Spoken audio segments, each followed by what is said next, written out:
Buenas tardes, compañeros. Mi nombre es Jennifer Julián Cruz. Mi nombre es Camilo Solís Fuentes y mi nombre es Mauricio Rodríguez Espinosa. Y les vamos a exponer el laboratorio de física 2, capítulo 11, determinación del campo magnético terrestre. ¿Qué es el campo magnético terrestre?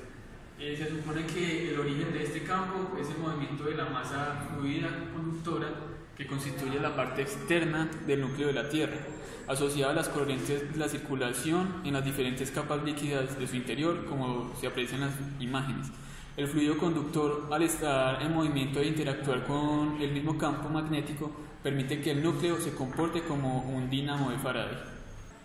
Bueno, el dínamo de Faraday es un generador eléctrico que básicamente genera un flujo magnético produciendo así electricidad. Este funciona por medio de un imán permanente que gira por medio de una manivela continuamente. La inclinación magnética o ángulo de inversión. Bueno, hay que aclarar que cuando se habla de campo magnético es contrario al polo geográfico de la Tierra. ¿Qué quiere decir esto? Que el polo sur magnético está en Canadá, a la inversa de lo que está el polo norte geográfico. Y el ángulo de inclinación magnético que tiene la Tierra con respecto a la órbita del Sol es de 23.5 grados. Bueno, la intensidad del campo magnético tiene principalmente un valor que oscila alrededor de los 30.000 nanoteslas, que equivalen a 3 por 10 a la menos 5 teslas, y un tesla es básicamente la inducción de un campo magnético que ejerce una fuerza de 1 newton sobre una carga de 1 coulomb que se mueve a velocidad de 1 metro por segundo dentro del campo y perpendicular a las líneas de inducción magnética. Las bobinas de Helmholtz, en honor a Hermann von Helmholtz, son dos bobinas iguales ubicadas paralelamente y separadas a una distancia igual al radio medio de cada bobina. Producen un campo magnético uniforme, B sub B, en pequeñas regiones del espacio próximas a su centro sobre el eje que las une. La magnitud del campo magnético creado por las bobinas se calcula con esta ecuación, donde B sub T es igual a 8 por N por I por mu sub 0 sobre 5 por R por raíz cuadrada de 5, donde N es el número de vueltas o espiras de cada bobina y es la intensidad de corriente que circula a través de las bobinas. R es el radio medio de las bobinas y mu sub 0 es la permeabilidad magnética, donde su valor es 4pi por 10 a la menos 7 metros por kilogramos por coulombs a la menos 2. El campo magnético terrestre tiene 3 características. Primero, la intensidad. La intensidad de campo es máxima cerca de los polos y mínima cerca del ecuador. Es medida con cierta frecuencia en Gauss, una 10.000ª de Tesla, pero normalmente se representa usando las nanoteslas. El campo varía entre aproximadamente 25.000 y 65.000 nanoteslas. En comparación, el imán de una nevera tiene un campo de 100 Gauss. La segunda característica es la inclinación. La inclinación viene dada por el ángulo por el que el campo apunta hacia abajo con respecto a la horizontal. Puede tener valores entre menos 90 grados hacia arriba y 90 grados hacia abajo. En el polo norte magnético apunta completamente hacia abajo y va progresivamente rotando hacia arriba al disminuir la latitud hasta la horizontal, o sea, inclinación 0. Y la tercera característica, que es la declinación. La declinación es positiva para una desviación del campo hacia el este relativa al norte geográfico. Se puede estimar al comparar la orientación de una brújula con la posición del polo celeste. Los mapas incluyen normalmente información de la declinación como un pequeño diagrama que muestra la relación entre el norte magnético y geográfico. Bueno, el campo magnético terrestre y su influencia en el ser humano y los organismos vivos. Hoy en día se sabe que los campos magnéticos de la Tierra tienen una influencia mucho mayor sobre los organismos vivos de lo que se pensaba hace algunos años. Por ejemplo, sobre las plantas, animales y también sobre el ser humano. Se trata de una influencia mucho mayor que los campos eléctricos. Hace algunos años la ciencia no sabía nada al respecto. Sin embargo, el libro Origen y Formación de Enfermedades de la editorial Vida Universal, y que es una obra manifestada hace 25 años, ya pudimos leer lo siguiente.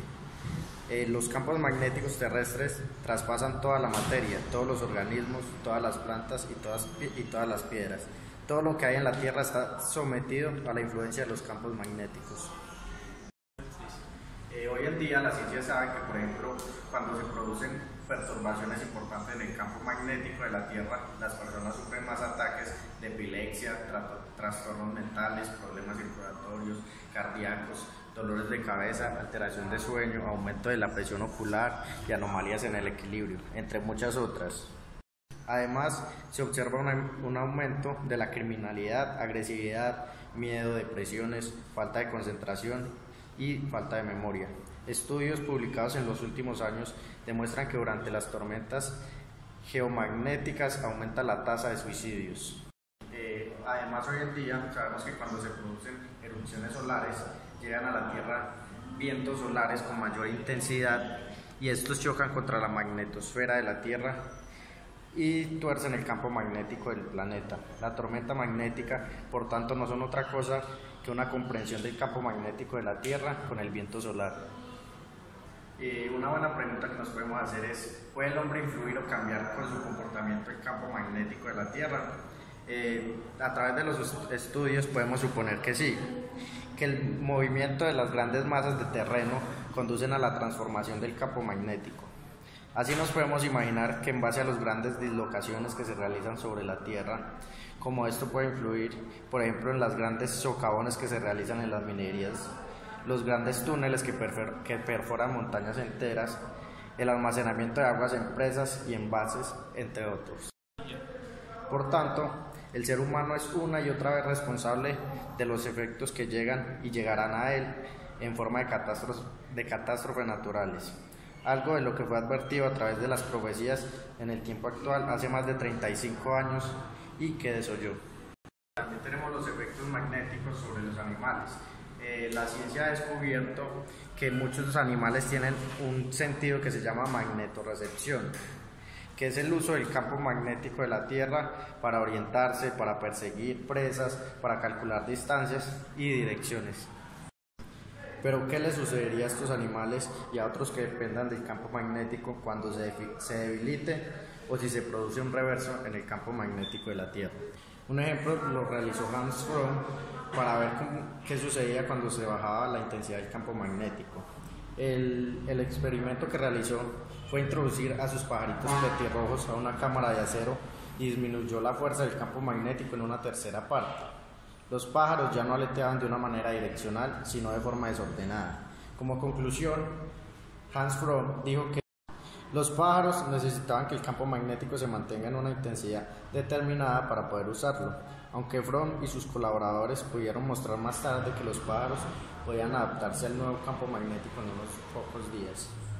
Para la toma de datos en este laboratorio utilizamos la brújula de tangentes, la bobina de Helmholtz ya antes mencionada por nuestra compañera, una fuente de corriente continua, un amperímetro análogo, un rheostat variable de 10 kiloohmios y cables de conexión. La brújula de tangentes es un galvanómetro que utiliza el efecto magnético de la corriente junto con el campo magnético terrestre para medir la intensidad de la corriente que la atraviesa. Consiste en una brújula horizontal rodeada de una bobina circular.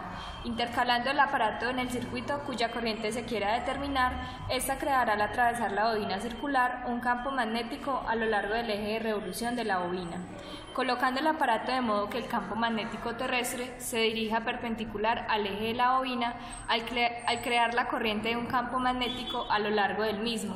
Se obtendrá un campo magnético total oblicuo a lo largo del cual se orientará la aguja de la brújula. La tangente del ángulo girando por la aguja al introducir la corriente será proporcional al campo magnético creado por la bobina, que a su vez será proporcional a la corriente que queremos medir. Muchas gracias por ver el video, esperamos que les quede claro el laboratorio, o si no, alguna duda nos pueden dejar un comentario.